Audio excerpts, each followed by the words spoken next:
विद्यापति अपने मुख से बात करते। हाँ भगवान मतलब जैसे सरस्वती को जिब्या पर रख के बात करते हैं, ऐसे वो इंद्री माता दुर्गा को रखते। तो भगवान शिव की स्तुति में उन्होंने बहुत से पद लिखे। बिहार में इन नचारियों को लोग बड़े उत्साह से गाया करते थे। ऐसा कहा जाता है कि विद्यापति की शिव भक्ति से प्रसन्न होकर भगवान भोलेनाथ ने अपना उगना नाम रखकर सेवक के वेश में उनको धन्य किया था। अपना नाम उगना बताया भगवान ने, शिव ने साक्षात दर्शन दिए, अपना नाम उगना बताया। वह प्रसंग इस प्रकार है कि उगना कैसे बना। एक बार श्री विद्यापति जी के मन में एक सुयोग सेवक की अभिलाषा हुई, जैसे मुझे भी एक और सेवक मिल जाए सुयोग सा। बस उसी क्षण एक गौरवर्ण व्यक्ति इनके पास आया और अपने को नौकर रख लेने की प्रार्थना करने लगा। उसके सुंदर स्वरूप और मधुर वचनों ने इनके मन को आकृष्ट कर लिया। हाँ, अतः इन्होंने शहर से स्वीकृति दे दी। तो उसका नाम उगना जैसे बने।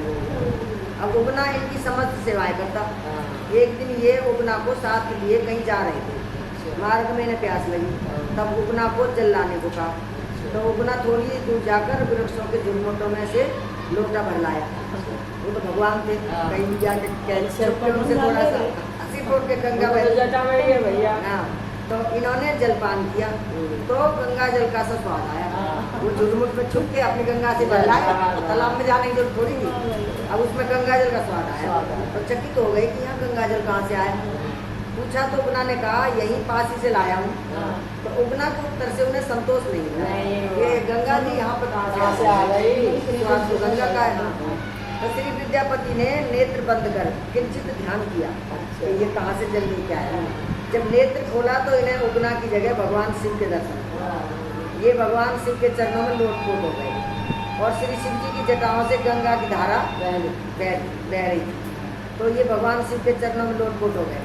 श्री विद्यापति जी समझ गए कि सचमुच वह जल किसी अन्य कूप या बावली का ना होकर साक्षात गंगा जी का ही था।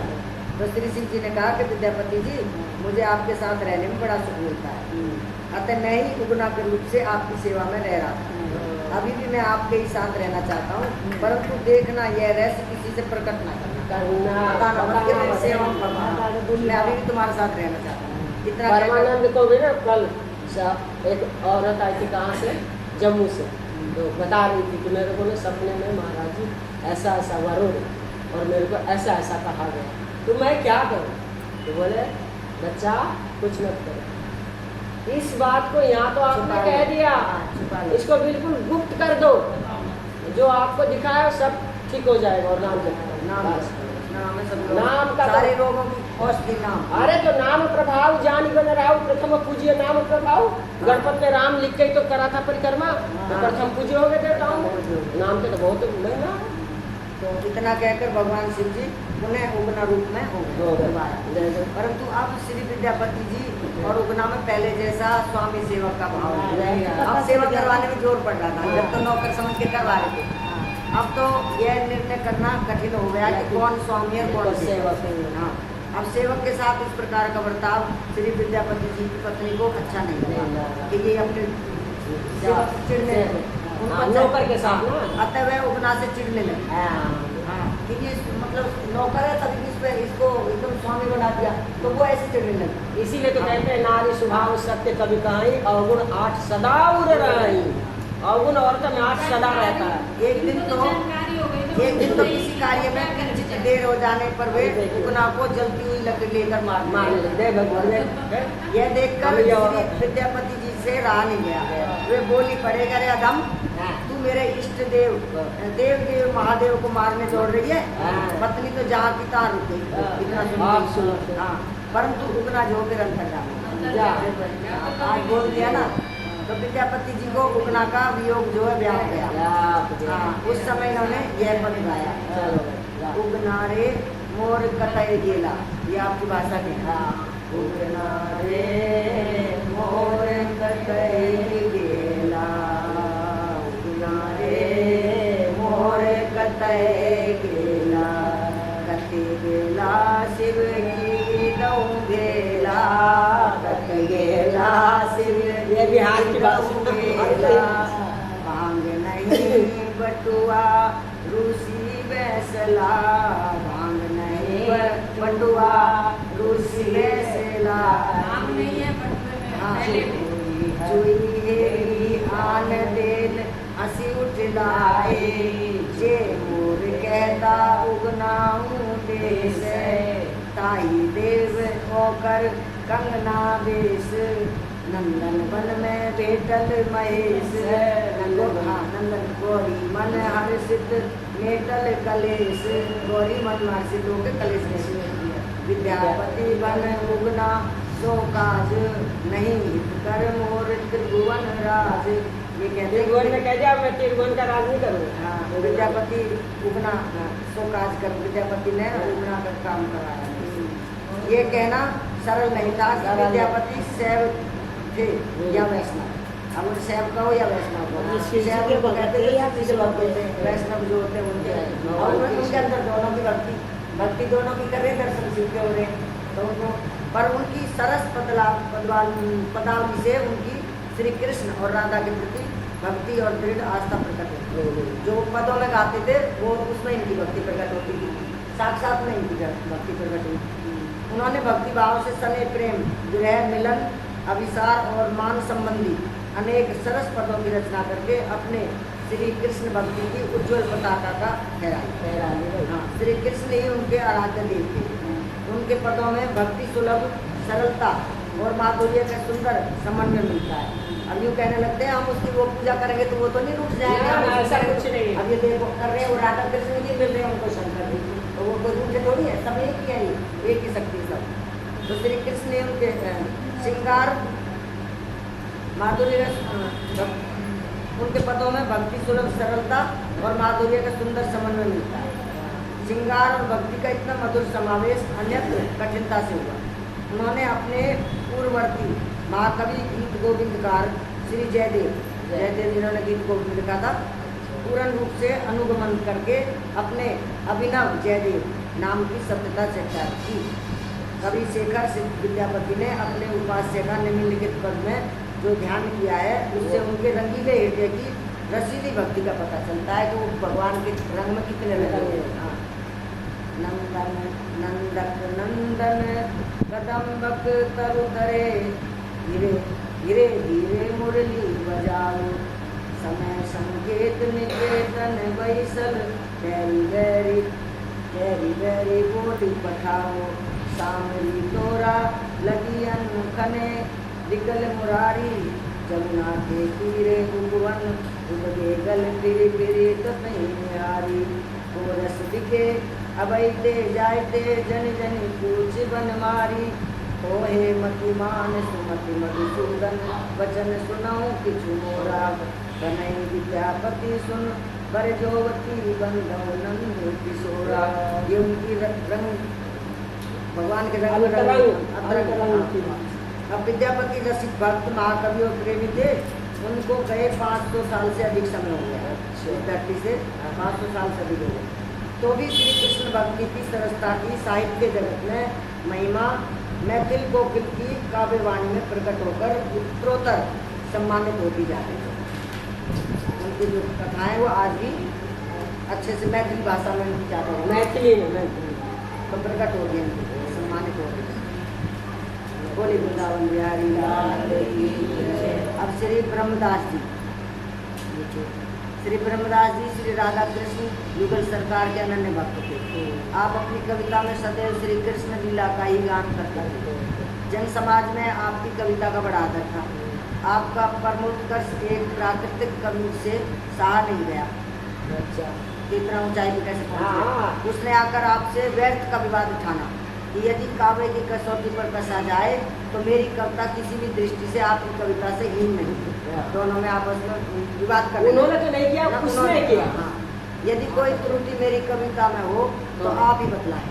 तो श्री ब्रह्मदास जी ने कहा, काव्य की दृष्टि से कविता मेरी श्रेष्ठ है या आपकी, यह तो मैं नहीं कह सकता।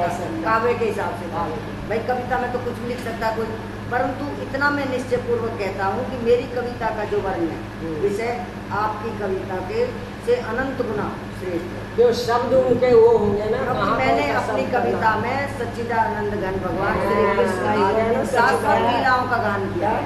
भजन ही देख लो। हाँ, भजन ही देखो ना। एक में तो भगवान की लीलाओं का वर्णन होता है, भजन उठपटांग होता है, तो बात जिसका- वही है। वो कविता कहलाती है। ये भजन होते हैं जिसमें भगवान के रस लीलाओं का होता और तुम्हारी कविता में मरण धर्मा क्षण भंगुर संसारी लोगों का यश गाय ये होते हैं जो भजन गाते हैं ऊपर के। ये आजकल भंगुर जी शरीर सा गाते तो हैं। गा रहे तो ये क्षण भंगुर में भी चला जाएगा। और शाश्वत पुरुष के गुणगान से मेरी कविता भी शाश्वत है, क्योंकि इसकी तो शाश्वती है। ये तो शाश्वती कविता रहेगी, इनका नाम तो शाश्वती रहेगा। और हम तो क्षण भंगुर आए मरे कल ये तो सत्य है कोई ना। आदमी रखेगा थोड़े दिन बाद हम। ये नित्य नाम है। से पता चलेगा ये नित्य है, हम अनित्य अनित्य है। है। और नासवान लोगों के गुणगान से तुम्हारी कविता भी नासवान है। नासवान। वो भी कभी न कभी धूमिल हो जाएगी। जैसे भजन भूल जाते हैं, जो भूल गए। यदि तुम्हें इस बात का विश्वास ना हो तो परीक्षा करके देख लो। तुम और हम दोनों अपनी अपनी रचनाएं कागज पर लिखकर अग्नि में डाल देते हैं। चलो जो हाँ। जिसकी बच जाएगी वो शाश्वत, जो जल जाएगी वो नश्वर। तो जिसकी रचना शाश्वत होगी वह नहीं जलेगी, हाँ। और जिसकी नाशवान होगी वह भस्मसात हो जाएगी। तो प्राकृतिक कवि आपके इस कथन पर सहमत हो गया, हाँ। क्योंकि उसे अपने मन में तो पूरा विश्वास था ना। उसे विश्वास था कि अग्नि में डालने पर तो मेरी ही कविताएं जल जाएंगी और इनकी भी जल जाएंगी। मतलब आग तो ऐसी दोनों को जलाएगी, अच्छे को जला दी, बुरे को जला दी। भला कहीं अग्नि में कागज बिना जले रह सकता है? उसके मन में ये बात आई कि कागज जो है इसका जो शाश्वत नाम लिखा था उसका ध्यान ही नहीं था उसे। फिर तो दोनों एक से माने जाएंगे, फिर तो दोनों एक से माने जाएंगे, बराबरी हो जाएगी। निश्चय होने पर दोनों दिव्य प्राकृत कवियों ने अपनी अपनी रचनाएं अग्नि देवता को समर्पित कर दी। हजारों लोगों ने देखा कि प्राकृत कवि की रचनाएं तो अग्नि की लपटों में स्वाह हो गई, और ब्रह्मदास जी की रचनाओं पर आंच भी नहीं आई। तो वे ज्यों की तो बनी गई जैसी थी, बल्कि और भी अधिक चमक गई। जैसे सोना चमक जाता है आग में गिर निखर गया ना आग में। हाँ, क्योंकि एक तो वो चमक गई, ऊपर से वो साक्षात हो गई। यह चमत्कार देखकर वह प्राकृतिक कवि हार मान गया और श्री ब्रह्मदास जी के शरणागत होकर स्वयं भी श्री कृष्ण लीला का गुणगान करने लगे। अरे लाल का है हाँ। ये पीछा नहीं छोड़ेगा तो हाँ, डाल दो। फिर आएगा पूरा। पत्नी ऐसे मिल जाओगे। अब है श्री केशवाचार्य जी। आपके पिता का नाम श्री मोहन मिश्र एवं माता का नाम भगवती देवी था, भागवती देवी। ये सनाट्य ब्राह्मण परम भागवत विष्णु स्वामी संप्रदाय अनुयायी गोपाचल यानी ग्वालियर के निकट एक ग्राम के निवासी थे, ग्वालियर के पास के रहने वाले और विष्णु स्वामी संप्रदाय के अनुयायी। घर में विराजमान श्री ठाकुर जी की सेवा में ऐसे तल्लीन रहते थे कि इन्हें संसारी सुख दुखों का भान नहीं होता। वो अपने भगवान में मस्त रहते थे। यद्यपि घर रिद्धि सिद्धियों से भरा था, फिर भी दंपति प्रेम धन के धनी थे। प्रेम फिर भी उनके अंदर बहुत था। सेवारत दंपति को 50-55 वर्ष की आयु व्यतीत करने के पश्चात भगवत प्रेरणा से संतान की अभिलाषा हुई। 50-55 की उम्र में फलस्वरूप महर्षि कश्यप की आज्ञा के अनुसार माता अदिति ने जैसे पयोव्रत करके पुत्र रूप में श्री वामन भगवान को पाया, उसी प्रकार इन ब्राह्मण दंपति ने भी सभी भी पयोव्रत का अनुष्ठान किया। केशवाचार्य जी की मान। अब व्रत की समाप्ति होने पर स्वप्न में भगवान ने स्वयं पुत्र रूप से प्रकट होने का इनको संकेत दिया। मैं यहाँ हूँ। अब पयोव्रत के दूसरे ही वर्ष कार्तिक शुक्ल द्वादशी को श्री मोहन मिश्र के घर पुत्र का जन्म हो गया। 1 साल का होता है व्रत। दूसरा 1 साल का व्रत हो गया, 1 वर्ष होने में हाँ परिवार। अब श्री कश्यप जी ने श्रीमद् भागवत में पयोव्रत को व्रतम तसनम केशव तोषणम कहा है। व्रतम केशव तोषणम कहा है। पयोव्रत से ही संतुष्ट होकर स्वयं केशव भगवान श्री भागवती देवी को कोख से प्रादुर्भूत हुए, अतः बालक का नाम केशव है। हाँ, अब बालक केशव अपनी अलौकिक बाल लीलाओं से माता पिता को आनंदित करने लगा। एक दिन श्री मिश्र जी ने भगवान का भोग लगाकर ध्यान करते हुए कहा कि वासुदेव प्रसाद अन्नम सर्वे ग्रहणतु वैष्णव, अर्थात हे वैष्णवो भगवत प्रसाद ग्रहण कीजिए। भगवान के लिए बोला भगवत प्रसाद ग्रहण। आँख खुली तो देखा कि बालक केशव प्रसाद का स्वाद ले रहा है। वो बालक ही खाने लगे कन्हैया की तरह। वही तो जैसे यशोदा के घर में खा रहा था ऐसे। अब बालक के यथा समय यथाविधि अन्नप्राशन मुंडन उपवीत आदि संस्कार सानंद संपन्न हुए। तो श्री केशव ने अपने विद्वान पिता से ही समस्त वेद शास्त्र पुरोहित इतिहास आदि का अध्ययन किया। तत्पश्चात साधन साध्य 17 पुराण फल रूपी श्री भागवत विचार कर श्री केशव देव ने अपनी अनिच्छा प्रकट की कि इसको मुझे नहीं पढ़ना, बाकी सब पढ़ लिया। पिता मोहन मिश्र जी बालक के संसार से वैराग्य एवं श्री प्रभु चरणों में अनुराग से हृदय से तो परम संतुष्ट थे, कि वो चाहते थे कि कथा वथा करने लग जाए तो रुका रह गए। फिर भी पुत्र की दृढ़ता की परीक्षा के लिए उन्होंने कहा कि बेटा केशव, तीनों ऋणों से मुक्त हुए बिना बचपन में ही वैराग्य उचित नहीं है। उन्होंने कहा कि होता है वो पहचान गए ना, वो पहचान गए ना कि ठहरने वाला नहीं है, तो थोड़ा सा कान में डाल दिया कि 3 ऋणों से आपको ऋण होना है, तब जाना है। तब श्री केशव जी ने कुमार आचरित प्राज्ञ धर्माने भागवंतनी अर्थात कुमार अवस्था से ही वैष्णव धर्मों का आचरण करना चाहिए। उन्होंने केशव जी ने कहा कि कुमार अवस्था से ही वैष्णव धर्मों का आचरण करना चाहिए। ये प्रहलाद का वाक्य, ये प्रहलाद वाक्य का, और भगवान की शरण में जाने वाला किसी का भी ऋणी नहीं है। जैसे प्रहलाद ने कह दिया था ना, किसी का ऋणी नहीं होता जो भगवान के चरणों में चला जाता है। सुखदेव ने भी तो कह दिया था। हाँ, तो ऐसे इन्होंने बोल दिया केशव ने कि कोई किसी का ऋणी नहीं रह जाता। तो श्री भागवत जी में आए नव योगीश्वरों में से श्रीकर भाजन जी के इस वाक्य का प्रमाण देकर पिता को निरंतर कर दिया। उन्होंने ये नव योगेश्वरों में श्री कर भाजन जी के ना पीछे कथा सुनाई दी क्या, इनके जो वाक्य का प्रमाण दे दिया कि वो भी तो ऐसे ही है। तो अविचल प्रेम देखकर पिता माता ने पुत्र को आज्ञा के साथ भगवत प्राप्ति का आशीर्वाद प्रदान किया। जाओ। हाँ, जब नहीं मन है तो जाओ फिर जाओ। तो ये पिता माता को प्रणाम कर श्री वृंदावन के लिए चल पड़े। मार्ग में ये विचार कर ही रहे थे कि मुझ साधनहीन को भगवान कैसे मिलेंगे, अभी तो मैंने कोई साधन भी नहीं करा। इतने में ही एक यात्री ने दूसरे को पुकार कर कहा कि तुम शीघ्र आओ, तो मैं तुम्हारा मित्र बुलाऊंगा।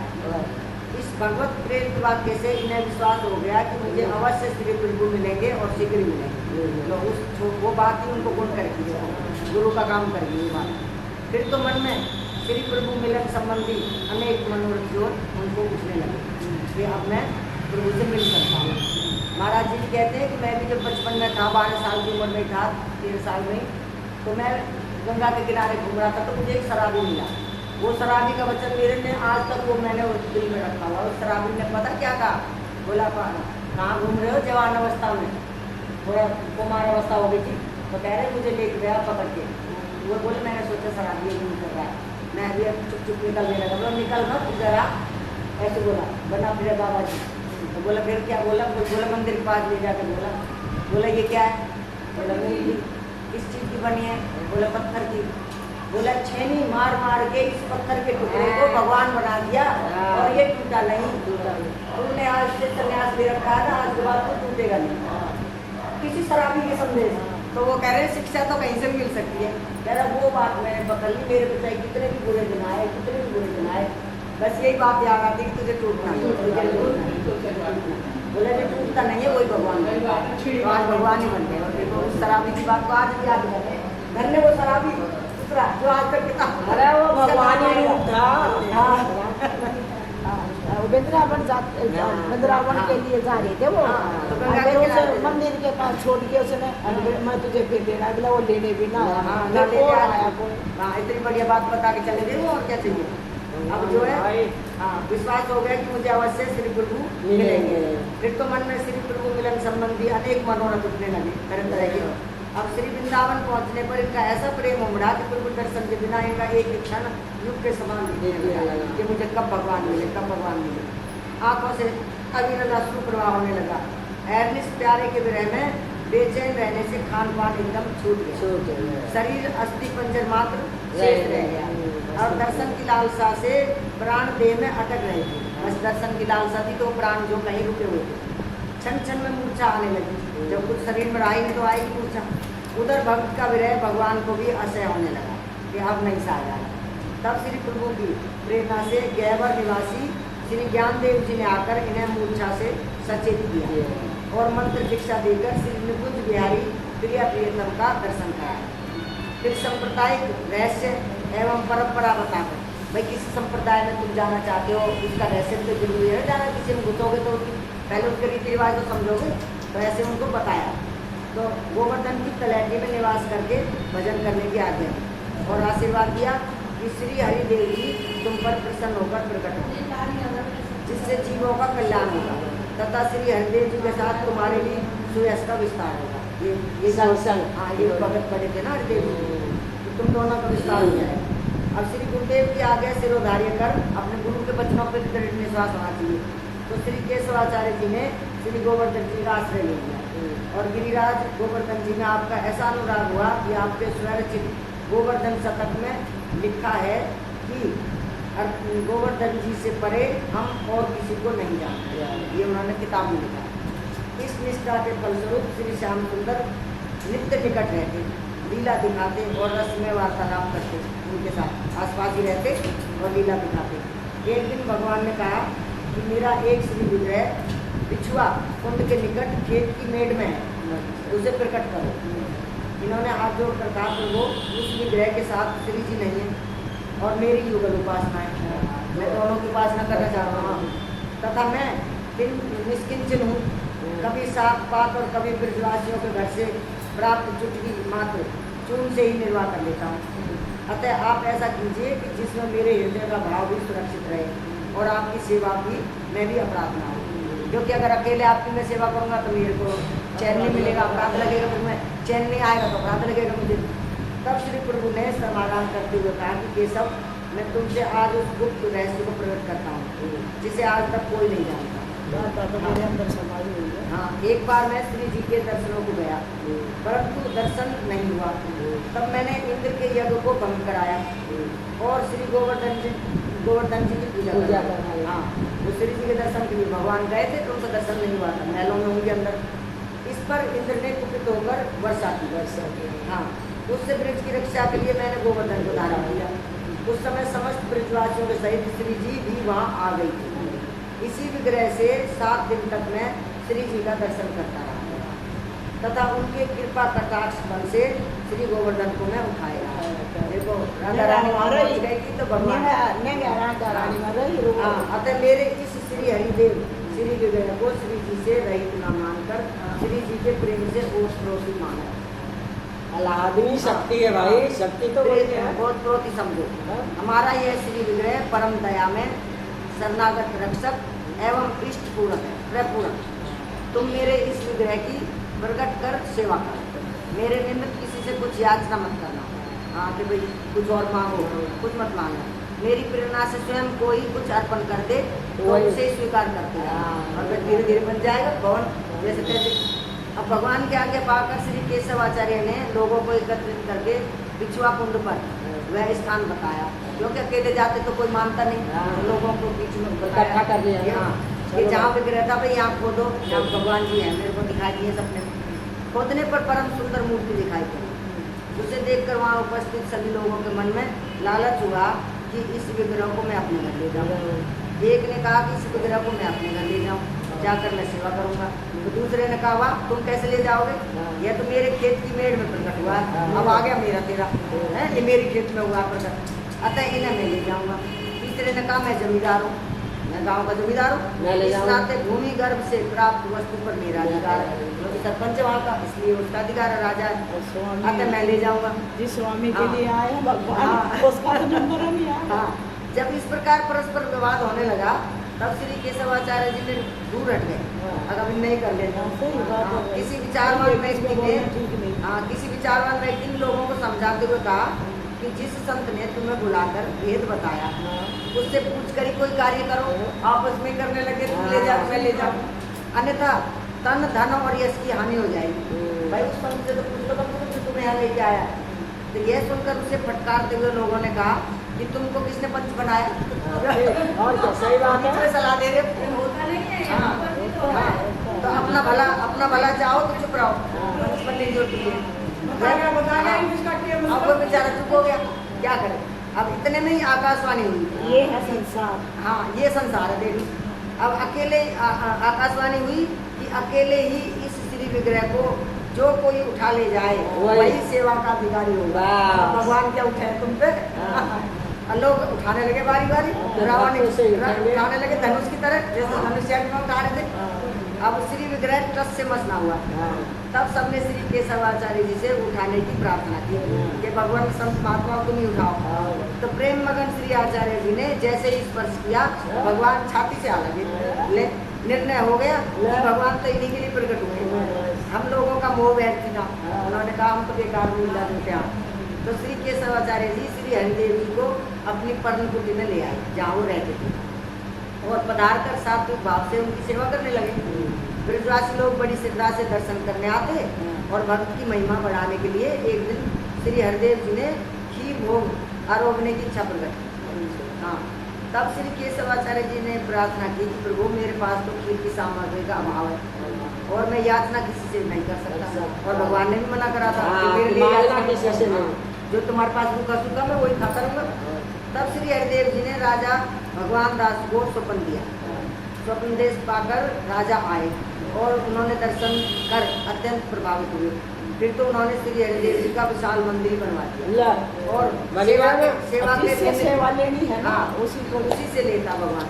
अब और सेवा के निमित्त कई गांव अर्पण करती थी कि लो अब इसमें खेती बाड़ी करो और सेवा करो मंदिर की। अब दिन प्रतिदिन श्री हरिदेव जी और श्री केशवाचार्य का सुयश बढ़ने लगा। अनेकों लोग आकर आपके शिष्य हो गए। एक दिन श्री हरिदेव जी ने श्री केशवाचार्य जी से कहा कि मैं तुम्हें एक आज्ञा प्रदान करता हूँ, उसे तुम बिना उत्तर दिए स्वीकार कर लेना। देखो, एक ब्राह्मण ने श्री जगन्नाथ रूप से मेरी सेवा करके संतान की कामना की और प्रथम संतान मुझे ही अर्पण करने की प्रतिज्ञा है। मेरी आज्ञा से प्रथम उनके एक कन्या हुई, उसे अब वह मुझे ही अर्पण कर रहा है। पीछे भी आया था, पीछे ये कथा आई थी ना वो लड़की जिसको मैंने उसे स्वप्न देकर आज्ञा दी है कि गोवर्धन में श्री केशवाचार्य जी के रूप में ही मैं विद्यमान हूँ। श्री हरि वही है केशव, तो अतः अपनी कन्या केशवाचार्य जी को अर्पण कर दो। नहीं करना चाहते होंगे केशव और हरि। हाँ, तो उन्होंने उनका मन नहीं था ना हरिदेव का और उनके कहने से वो कन्या हुई। तो उन्होंने कहा कि वो मेरे कहने से हुई है, तो उसको आप अपनी कन्या जो श्री केशवाचार्य जी को अर्पण कर दो। अब वह आकर तुम्हें कन्यादान करेगा। अब इसमें पहले शर्त रख दिए कि आपको आविष्कार नहीं करना, स्वीकार करनी करनी, उसे तुम स्वीकार कर लेना, इससे मुझे प्रसन्नता होगी। तो श्री केशवाचार्य जी ने कहा कि प्रभु वैसे तो पत्नी परिग्रह एक बंधन ही है, परंतु आप प्रसन्नता के लिए तो मैं कोटि कोटि बंधन स्वीकार कर सकता हूँ। आज यदि सेठी में आकर मैं आपकी आज्ञा का उल्लंघन करूँ तो कल ही आपकी माया मुझे अपने पद से गिरा देगी।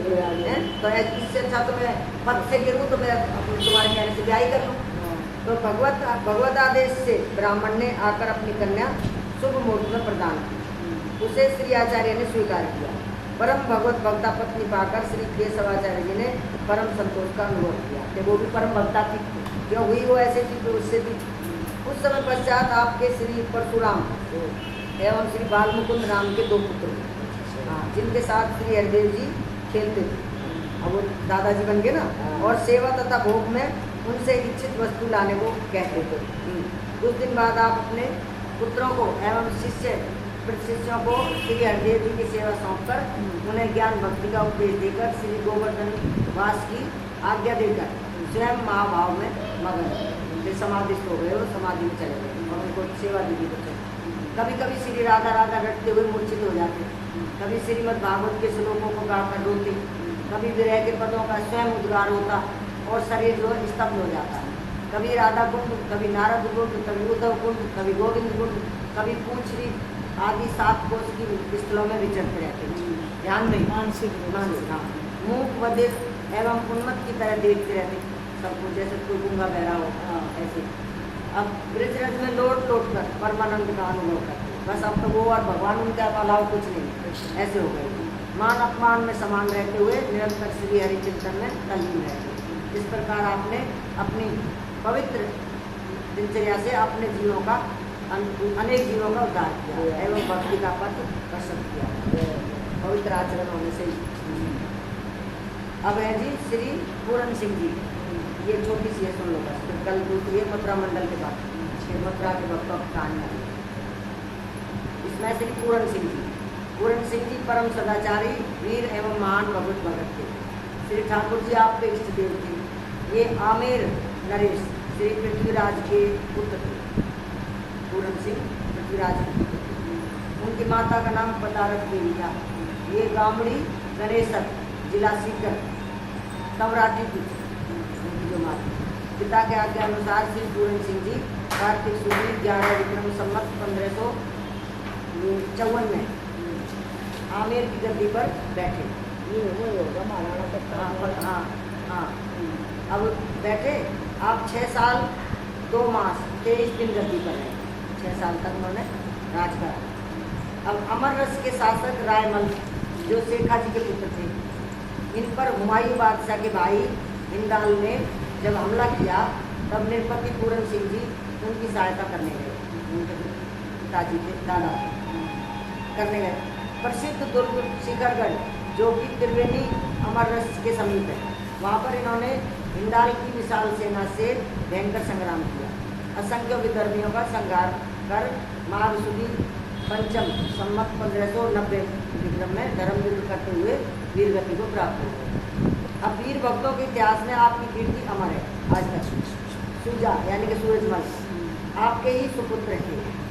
कवि हृदय परम भागवत श्री पूरन सिंह जी नित्य नूतन पद रचकर अपने श्री ठाकुर जी को सुनाते थे। रोज नया पद लिखते थे, रोज सुनाते थे भगवान। श्री ठाकुर जी को दीन के पदों को सुनने में बड़ा सुख मिलता था।